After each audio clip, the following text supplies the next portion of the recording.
Hi, Adam. I'm so glad to meet you, and I'm so glad that you was able to meet me and talk to me about your upcoming retreat in Bulgaria this autumn in October.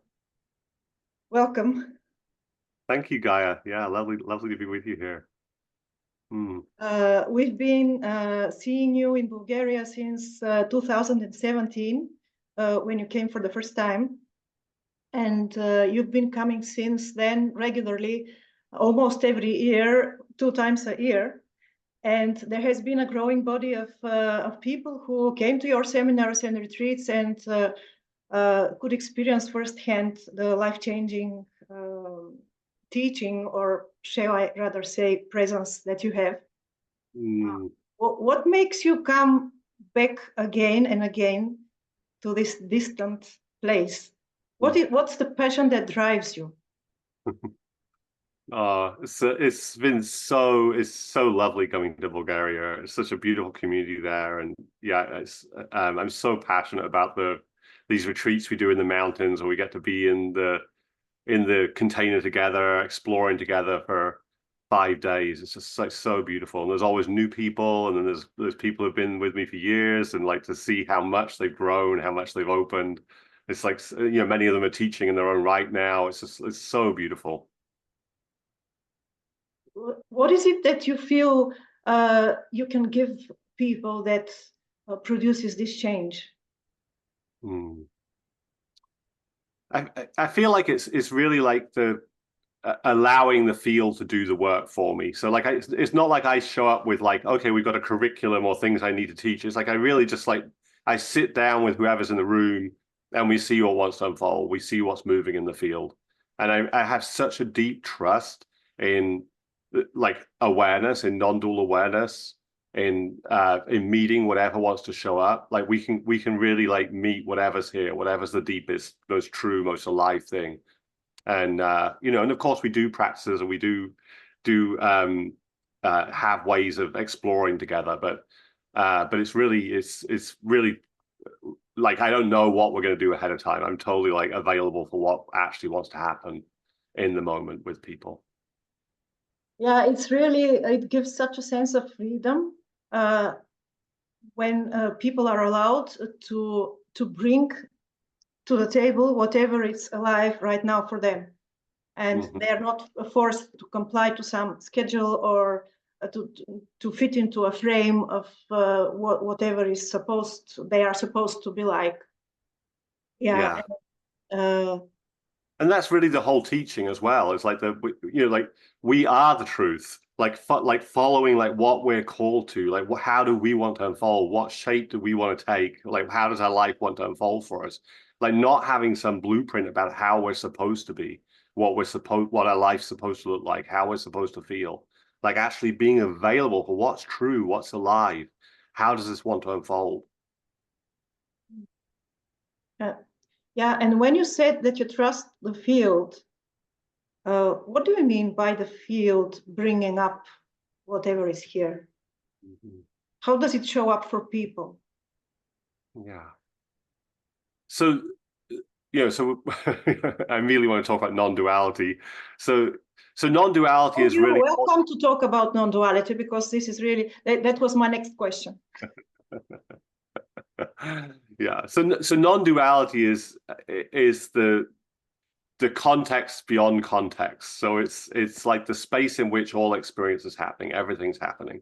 So it's openness. So even any definition, even that definition is limited, because it includes everything. So it's what's here before we say what this is. Before we divide it, we say it's this and not that. So it's non-duality is like it's a negation. So it's pointing to like we don't know what this is. It's inviting us into openness, out of whatever frames of reference we hold. So it's that deep receptivity to like what's actually here, what's actually moving, and like really being available to that. So it's space around whatever is here. So it's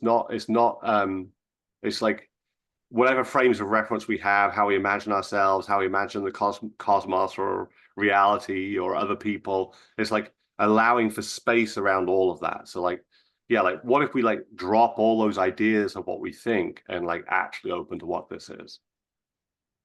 Yes, and the wonderful thing is that it's not just my experience is that when I come to a meeting with you, it's not that I purposefully or like willfully have to drop anything or think about what is it that I should drop in order to experience this freedom of the frames of the mind and ideas and concepts, but it just happens. It is literally drawn out of me, whatever it is that is alive, because really it's not about ideas, it's about energy, it's about life. So when you come in an open space like this, just life draws out the life, and life responds to life. It responds to the calling of the life energy. Yeah. And there's also like the way that like when we're holding these frames of reference, there's actually like it's actually exhausting to us. Like we're holding an image of self, we're holding like what a should about how we should be, or how what we need to be doing, or where we need to get to. It's like it's actually like exhausting. There's pain, there's like holding, gripping involved in it. So we're in a space where we have so much permission to rest, like to do nothing, to be anything. It's like just like that, like our systems naturally want to put that down, naturally want to open, naturally want to soften.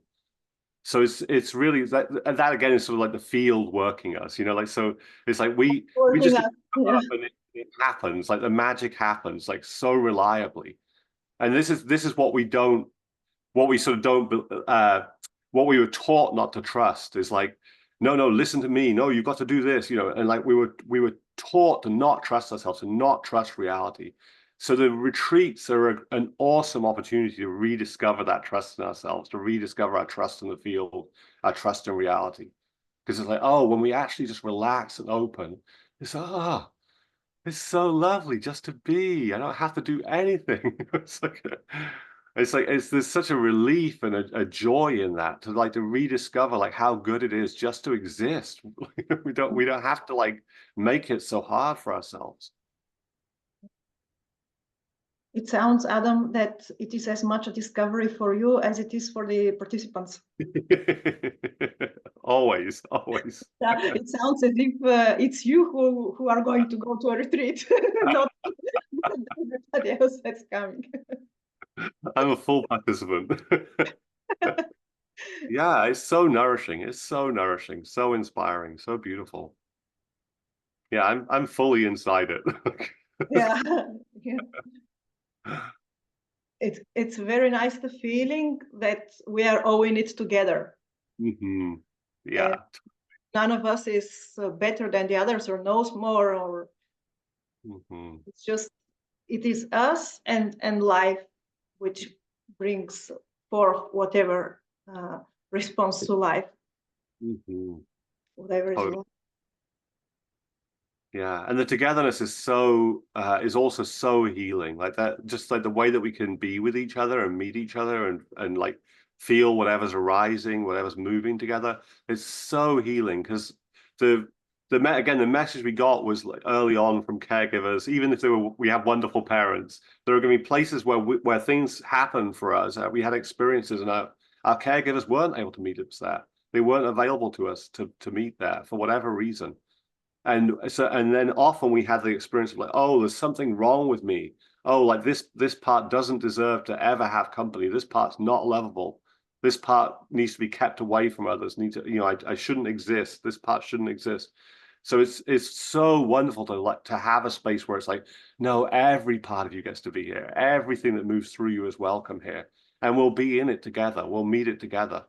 It's so healing. It's just, and again, it's just like, it's the direct experience of that, to have the direct experience of like having things come through us. We're like, oh my God, this is like not supposed to happen.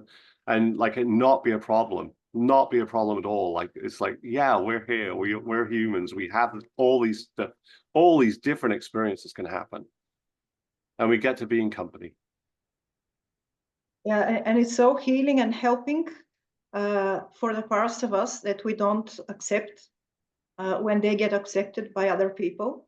Mhm. There are so many like messages from the world around that we should accept ourselves, we should love ourselves, we should. But how do I do it if I don't accept myself? How do I take myself, pull myself from the hair? Yeah, exactly. But in a place like this, these parts of you, they get accepted by other people, and you actually learn by example how to accept yourself. Yeah. Yeah, it's like we came into the world accepting ourselves. Like as babies, we weren't like you're like not accepting us, like, oh, what kind of baby am I? I'm all messed up, you know. But very quickly we got the reflection of like, oh, parts of us are not welcome here, you know. So and that's the place where it's like, oh. And so and then yeah, people say like, oh, loving yourself is the most important thing, and it absolutely is. But how do we get to love ourselves? How do we get to reclaim that self-acceptance? And it's by being met in those places where we didn't get it early on.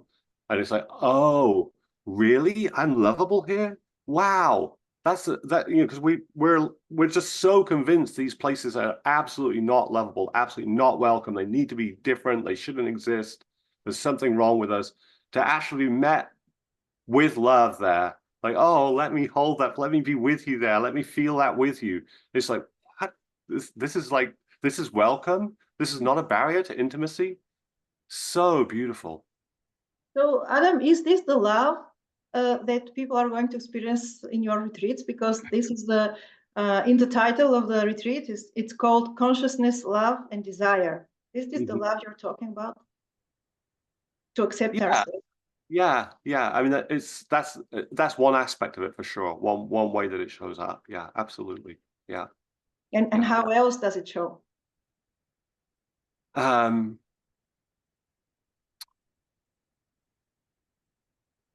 It's like the so if we the sort of there's like the sort of big love, the universal love, like in a way, like it's like the field is love. Like, so we were talking earlier about like that experience of what if I like let go of all of making myself wrong and I should be different and trying to get somewhere. It's like, and we feel that like that relief and enjoyment, the pleasure of being. It's like we might well call that the universe loving us, the universal love. You know, it's like it feels like love. It feels like, oh, I'm welcome to be here. Like it's yeah, it's like the hug of the universe or something. It's like, I mean, and again, I'm just speaking, it's not like these things we need to like understand. It's it's in the direct experience. I'm just speaking to the direct experience of what it's like to you know, to have that experience of like, I get to be here as I am. I don't have to be anything. It's like the way that's experienced as love, like or I could call it love, you know. I will call it love. And then of course there's the particular love that we were talking about, where it's like someone meets me there, where it's like and you know, we feel that like, oh, the preciousness of someone or the intimacy with someone, you know. It's like the beauty of like that, loving the particularities of like whatever here, and like, and we actually feel it. We actually feel like, oh my God, it feels so good to be with you here, even in this place of pain or grief or whatever it is. It's like it feels so good to actually have company. But Adam, what do you say about the idea that love has to be tough? And there are places in us which are not lovable, they are not right, they're not good, they have to change. How do we get to accept them? What does it mean to love them and accept them? Isn't love supposed to tell us that we have to change? So every part of us deserves love and acceptance. Every part of us, every experience we have, like we're never having like the wrong experience or an invalid experience. And what happens when we turn towards ourselves with love, with acceptance, with curiosity, openness, is like all these places that are so hard for us, and maybe hard for people who are around as well, start to soften. Like they start to integrate. They start to like, the healing happens by itself with that meeting with meeting what's here with love. So it's not that we need to like, you know, make it different, you know, change it, like, you know, it shouldn't be this way. It's like we the invitation is to meet those places of pain, those places of challenge, with so much availability, so much compassion, so much willingness just to meet them as they are, to love them as they are. It sounds like a balm bath, like getting into a bathtub full of balm for the injuries of the soul.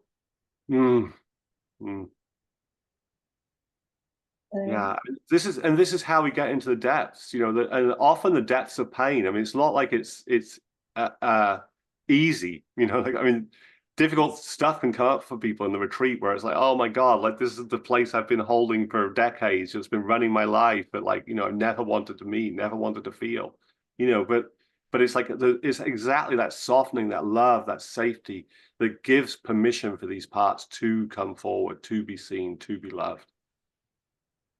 Yeah, I so deeply feel for this part of your work, and so really excited and inspired to have people experience it as well.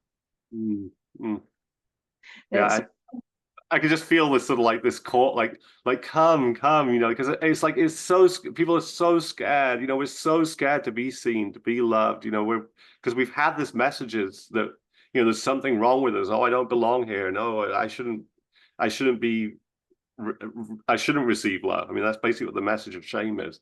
So it's like, so people are so scared to enter that space, to come to the, you know, 5 days of this, you know, and it's like, yeah, I can just feel my heart like just wanting everyone to receive this. Everyone deserves this, every part of them. And it's like, it's so tragic. It's so heartbreaking that people don't feel like that they should receive this. Yeah, I can feel it now when we are talking as well. And what about the consciousness part? What is it about consciousness that's going to happen at the retreat? So yeah, well, we've been talking about that somewhat with non-duality. So it's like, it's this, it's like the opening beyond our frames of reference, opening beyond the meaning. So it's like, so it's really being like, so curious about the direct experience, like what's actually here before we say what it is, before we have all kinds of stories and about it, before we have like an image of self. So it's like really opening beyond all of that. And what this does as well, this opening of consciousness, of awareness, is it reveals how everything's made up. So like whatever stories we're telling ourselves, even if they're helpful, useful or whatever, they're made up, they're fabrications. And so it gives us tremendous space to allow the creativity of the mind, to allow the mind to support us. But we don't have to get stuck on like, oh, but this teacher says this, or I read in the book that you should be like that. It's like we don't have to get stuck on anything that's causing us pain like that or shaming us. It's like it's all made up. If it doesn't resonate for us, if it doesn't support us, like, you know, toss it out. It's not medicine for us. So you mean that somehow people would be able to see beyond their mind, like the ideas, the concepts, the understanding of right or wrong, or what it should be, like who am I, like all of these things are ideas in our mind, and right, consciousness like sounds that we are going to step back from this frame here of the mind and get another perspective. Yeah, and it's like ultimately it's the perspective beyond all perspectives. So it's like it's the frame that has no frame, the context has no context. So it's like that's actually what we are. Like we're awareness, you know. I mean, that's like, or at least that's one dimension of what we are. So we're the one that sees the voice in the head, that sees the thoughts, that sees the ideologies, the shaming chatter. You know, we can see our self-image. You know, so we're the one that's able to that has space around all of this, that's experiencing this. Yeah, I can recognize all of this in my experience in your retreats, and the wonderful thing is that it happens spontaneously. It's not something that we purposefully try to do, and we don't discipline ourselves to do it. It just happens, and suddenly you just see that from this perspective. Yeah, because we're not having a philosophical discussion where people are arguing different points of view. We're actually like, we're just putting our attention on like what's actually true here, what's actually alive here. So often like the stories just fall away. Like we can just see how they're not relevant. It's like that the chatter in the head about what's happening and what I am and what I should be. It's like all that just sort of drifts away. It's like it ceases to be relevant. And we're just like in the direct experience. It's like, oh, it's so it's so alive. It's so rich. It's so different from the flat commentary of the mind. Yeah, it feels like a sudden growth because suddenly you are able to see beyond your habitual perspective. Mm-hmm. Suddenly you see more, like going up to a mountaintop, but suddenly. Yeah, that's my experience, yes. Mm-hmm. And Adam, what about desire, consciousness, love, desire? Usually we are used to hearing that desires, we should not experience desire because if we want to be free, we should be free from desire. What's your take on it? Yeah, so the way I use desire is a little different from how it's sometimes used, where it's like it's about really needing a particular outcome, needing something to happen a certain way, or so desire is like it's like the movement of like life energy through us. It's like inspiration. It's like noticing like what turns us on, what's alive for us, what calls us. And what doesn't, what's dead to us, what's like, ugh, you know, could care less, you know. So it's like noticing the sort of yeses and the nos of our system. It's like noticing where the nourishment is, where like what brings us alive, and saying yes to that. And so like that's the point. It's like to actually like give permission for our movement through life, to this life energy to express through us, to give it permission. It's not about achieving a certain outcome. So even if we have like something that's attracting us and drawing us, it's like giving permission for that attraction, that draw to happen, and letting it take us somewhere, but like not needing an outcome, like because there is no outcome. It just keeps moving. Life energy is not interested in a fixed position. It's not trying to get us to a particular state. It's like just it's leading us through our journey, through our life, into the mystery, and taking us beyond ourselves again and again, beyond our image of self, beyond our image of whatever we thought the good life was or the spiritual life. It's taking us beyond that. So it all comes back to acceptance again.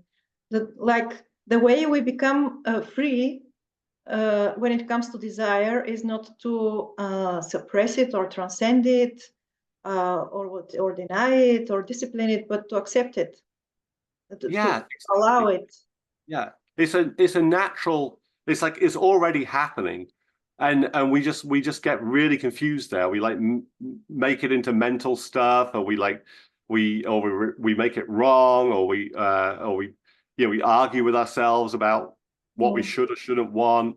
And it's often we have like ideas about what a good person should do, or a spiritual or loving person, and these are we give all the authority to these ideas we have of what we should be, and then we just make what we're actually experiencing wrong, what actually brings us alive wrong. So it's like letting that conversation drift off and become less relevant, and listening to what's actually true for us, what's actually calling us, what actually do we want to live for in this moment? What's interesting to us? What are we curious about? What's like, yeah, I want that.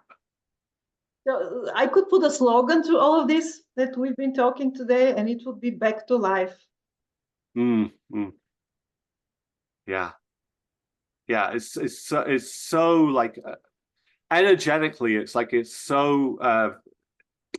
once we stop listening to this shaming idea about what we should be, how we should be doing it. Once we push that off to the side, and like life is revealing itself, the truth is already revealing itself in us. So it's saying yes to that, listening to that, actually like being available for it. And energetically, it brings us so alive. It's like so yummy. It's like, what? I get to live the life that I want to live. This is my life energy. I get to enjoy it. I get to let it unfold the way that it wants to unfold. It doesn't need to look like anybody else. It doesn't need to follow the, like look like some other spiritual teacher or like some self-help gurus telling me how it should be. It's like actually, or how my parents want me to be. It's actually like, no, it's your unique life energy. It's your journey. You get to live that. You get to express that. It's the true meaning of getting to know yourself and meeting your authentic self.